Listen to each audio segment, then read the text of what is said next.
Hi everybody, welcome back to my channel. In today's video, I'm going to be talking you through questions to ask your potential employer when you are in a job interview. So this video is specifically for therapists. You can have a social work degree, a counseling degree, or a psychology degree. I think this will still apply, and I am going to break this video into two different parts. So first part is going to be specifically about questions to ask your potential employer if you are going into private practice, like a group practice setting. And then the other half is going to be about agencies and questions to ask. And I think all the other kind of settings will apply. So like hospitals, nonprofits, agencies, things like that. So I hope that you find this video helpful. I was very excited to make it because I think it's so important as therapists that we advocate for ourselves and that we end up in sustainable job situations that are, good for us, good for the clients, good for our employer. They are just mutually beneficial because I hear too many stories about people, going through grad school, getting their degree, a master's degree that you have to work really hard to get, and then they're burned out a year or two in and they end up going back to school, or they end up, not wanting to be a therapist or whatever. I mean, I do think that's a huge reason that a lot of people end up in private practice, which is, to me, a great setting to be in. I absolutely love private practice. But yeah, I hope that this video is helpful. My name is Alyssa Powers, and I created this YouTube channel to teach you the things that grad school didn't so you can thrive as a mental health professional. So in today's video, I'm going to start with the private practice side of things. Private practice is set up a little bit differently, and it's kind of tricky because different practices are set up in different ways. So there's no one way that a private practice can look. So the first question I would ask about is, what is the salary split? So a lot of times in private practice, you are hired as a contractor and you get to bring in all the money via, co-pays, insurance, self-pay clients, and then you are expected to split that with your employer to cover, that they're providing you supervision, they're providing you rent, they're providing you referrals, all the things that private practice is giving to you, if that makes sense. So common splits are a 50-50 split. So your employer gets 50%, you get 50%. When I started at my group practice right out of grad school, I think I was at a 60-40 split. So I kept 60, my employer took 40. And then once I was independently licensed, it was 70-30. Now, I think that my employer actually had a super generous split and that you will probably not find that 30-70 very often, but that is a very important thing to know going in. And sometimes you're not hired in as a contractor and you're salaried or you're W-2'd. And so that's a different situation where you might be expected to work a certain amount of hours and then you're, getting a specific salary. And that would be more like how a traditional job is set up, right? So ask about that because that is so different than most jobs. And I know it was really hard for me to see all the money coming in and then be like, oh, I'm giving a huge chunk of this over, when typically you wouldn't even see that portion and you would just be getting your agreed upon salary. So ask about the split first and foremost. Next, I would ask, are you going to be a W-2 employee or a 1099 contractor? Think most typically you are a contractor, and the implications of that are that you are paying your own taxes. So if you're a contractor, you're technically self-employed. You're probably going to have your own LLC that is protecting you, your own liability insurance, and you are going to be paying quarterly taxes, which is not fun. It's probably one of the biggest downsides of being self-employed. but to me, it's totally worth it. You get really used to it. You find a CPA that you trust and that works with people who, are contractors, have small businesses, all of that good stuff, and they totally know what they're doing and will be able to guide you. But I would ask about that. Are you going to be a W-2 employee, or are you going to be a 1099 contractor at this practice? So next, how are you going to get clients?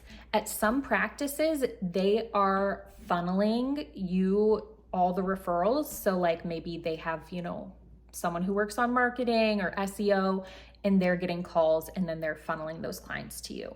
Other times you're expected to have a Psychology Today profile, to do some of your own marketing, and to get some of your own clients. I'd say most commonly it's probably both. Like, I think a lot of private practice therapists have Psychology Today profiles and, things like that, where they're putting out like what their specialties are, but also some of these bigger practices have name recognition. So that's just good to know, because if you're not at all interested in having to market yourself, and that's why you want to be in a group practice, then you want to make sure that you don't have to do that. In my group practice that I started out at, it was both. Like, my boss, she would get calls and she would funnel those clients to us. And then also people would reach out to me directly through Psychology Today. Now that I have my own practice, it's different, because all the marketing I do on my website is only for me. I'm the only therapist. I don't own a group practice. So I don't have to have Psychology Today anymore, but that's a really good question to ask about. How are clients getting in the door? Next, I would ask if you have to sign a non-compete clause. So a non-compete clause, and I'm not a lawyer, but from my understanding, you're signing saying that you will not, if you leave that job, you will not practice within a certain mile radius from where you were, and that you cannot take your clients with you.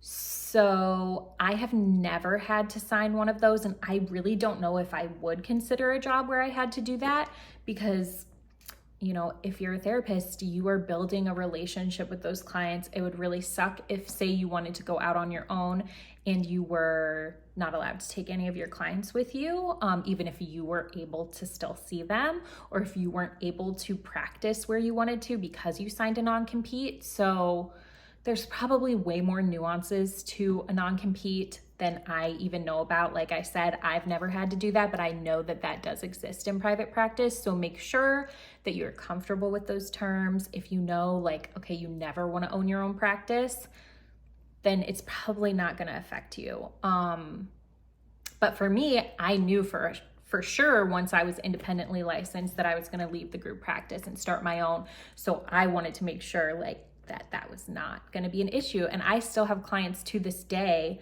Like 6 years ago, I started with, a client in internship, and I'm still seeing them now. So I don't know, not that there's a scarcity of clients, but I love that I was able to do that. I have a really special relationship with those clients that I've seen for such a long time. So ask about that. And then lastly, I would just ask about what the practice is going to cover in terms of just all the things that end up costing money. So like paying for your liability insurance, paying for a Psychology Today profile, paying for marketing. If you end up getting like another phone line, for instance, paying for that. If you are using an EHR system like Simple Practice or Therapy Notes, who's paying for that? Supervision hopefully is included in most group practices. That's how it's set up. But just cover your bases, ask about CEUs, ask about parking, rent. Like, you want to know that ahead of time. At the practice that I started out at, we were expected to pay for our own Psychology Today profile if we wanted one. We were expected to pay for parking. We were expected to pay for certain office supplies, because it just wasn't being run like an actual business in that way. It was kind of like we were all using the space. And so just ask. just ask what's included. It's better to know up front, and the person interviewing you should be able to be upfront about that, but I feel like oftentimes they're not even thinking about those things. So see what is included. Okay, I wanted to mention one question that I think would apply to private practice or agencies. Really, this is just a super basic question, but asking about benefits. I know when I was in my group practice, we had to buy our own health insurance off the marketplace. That's a huge downside to being self-employed or being a contractor. But some practices might provide that for you. I have heard of that. Usually bigger private practices will maybe have a benefits package that you can buy into. A lot of times, typically a vast majority of therapists are women, and a lot of times they're relying on their spouse's healthcare, through their spouse's work. So that's just something to think about, because you want to, have healthcare that you feel comfortable with, and you want to be able to afford that, because that's a big chunk of change monthly if you're having to buy that off the marketplace. And then same thing if you're at an agency, just figuring out what the benefits are, if you're comfortable with them, if they're any good. That's just a basic question that I feel like you would ask at any job interview. But yeah, I think that's really important to think through. If you need your own health care, that's something that stops a lot of people from even getting into private practice in the first place, is that they don't want to, have to buy their health care. So ask about it, think it through, crunch the numbers, see how much it would cost for you to get health care. And if you've never bought health care off the marketplace, yeah, it can be confusing. So I would definitely talk to the person who is interviewing you, because they probably have had to do that same thing, and just ask around and see what other therapists do to provide healthcare for themselves. Okay, so this next section is going to be specific to agencies. First thing I would ask about is, are you expected to meet a certain productivity requirement? So that would be you have to see 25 clients a week. A lot of agencies seem to have productivity requirements. So just knowing that it's doable for you, 25 is probably a really bad example. That's more like a private practice caseload. Are you expected to see 40 clients a week? That's a ton of clients. And I feel like agencies really just want to get as many people in the door as they can. They don't always care as much about their therapist's mental health. And you're often not given really a choice in what clients you're even seeing and who you're taking. So ask about that. Make sure they're not going to work you to the bone. Yeah, that's something really important to think through. And then kind of going off of that, I would ask about the turnover rates / what they do for burnout prevention.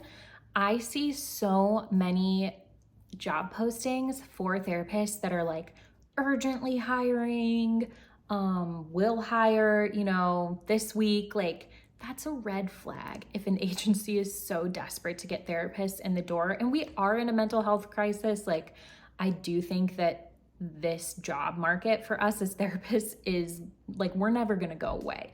Things are only getting worse, and for people in their mental health. So we're very needed, but usually if a job is urgently hiring, I would say that can be a red flag.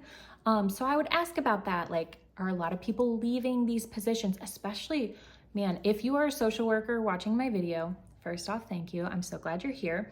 And also case management types jobs have terrible turnover and burnout rates, because you are working in one of the hardest jobs. I bet maybe some of you have been case workers or done case management before, because I think a lot of people get into that and then go back to school. It is not easy. So that will have huge turnover rates where people are just leaving as soon as they can get a better position within the company or, somewhere else. So ask about it, advocate for yourself. Lastly, I would just ask in general, what is the agency culture like? Are people, pretty friendly? Are they fostering that kind of collaborative environment? Are you doing trainings together? What's the expectation with supervisors? and you know, just get a feel for the workplace culture, because that's going to be important too. Like, you want to make sure that you enjoy the people you work with. I feel like almost every therapist I meet, I absolutely love. I feel like, I don't know, we're just a certain kind of person that wants to do this for a living. But yeah, I would ask about like, what's the workplace culture like? Make sure it's not toxic. I mean, are they really going to tell you it's toxic in a job interview when they're trying to get you in the door? Maybe not. But even talking to people that work there, if you can, if you know anyone who does, that's an awesome in. Or look on Glassdoor. Glassdoor is such a good resource. I don't know if you've been on Glassdoor, but it's just basically like you can leave reviews for your workplace. I don't think like small private practices probably have Glassdoor postings, but I would bet you some of these bigger agencies do. And, you know, take it with a grain of salt, like anything. I feel like people who leave reviews are usually the angry people, because they're thinking like, oh, I need to tell someone about this terrible experience I had. And it's not always like the happy people, but it can be good to hear, because if everyone is saying like toxic workplace culture, or they're overworking us, or a lot of times too, like there's ethical things that are not good that are happening in agencies, you know, like they're not abiding by certain standards, and you want to protect that license at all costs. Never do anything unethical. Even if you know ultimately it would fall on your supervisor, like, don't risk your license. You worked so hard to get this. And just like, ethics are there for a reason. Of course, there's that too. Do no harm, right? But also, like, if they're committing insurance fraud, or they're, I don't know, just billing incorrectly, or whatever kinds of things happen, I would run for the hills. Okay, so that sums up my tips for what to ask at the end of your interview. I hope that this was helpful. If it was, please like and subscribe. It helps my channel so much.